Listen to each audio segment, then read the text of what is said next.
கண்டுகுல கிராம பெரியவர்களால் பொதுவாக அவர்கள் நிதி திரட்டி இந்த புரட்சித் தலைவர் மாபெரும் சிலையை அமைத்திருக்கிறார்கள். அவர்களுக்கு முதலில் நன்றி சொல்ல கடமைப்பட்டிருக்கிறோம்.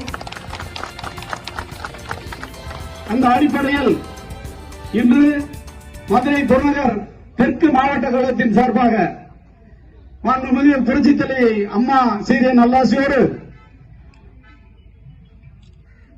கழகத்தின் ஒருங்கிணைப்பாளரும் ஜல்லிக்கட்டு நாயகனும் தென்பாண்டி சிங்கம்மம் சட்டமன்ற எதிர்க்கட்சி துணைத் தலைவர் பன்னீர்செல்வத்தின் ஆணைக்கிணங்க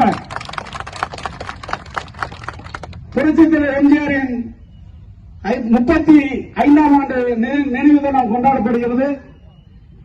இந்த நினைவு தினத்தில் நாம் சூழ்நிலைப்பது என்னவென்றால், அனைத்து இந்திய அண்ணா திராவிட முன்னேற்ற கழகத்தையும் புரட்சித் தலைவரால் உருவாக்கப்பட்ட அந்த இரட்டை இலை சின்னத்தையும் புரட்சித் தலைவர் அம்மா அவர்களால் கட்டி காக்கப்பட்ட அந்த இரட்டை இலை சின்னத்தையும் நமது ஜல்லிக்கட்டு நாயகன் மக்கள் நாயகன் அண்ணா பன்னீர்செல்வம் தலைமையில் மீட்டெடுப்போம் என்று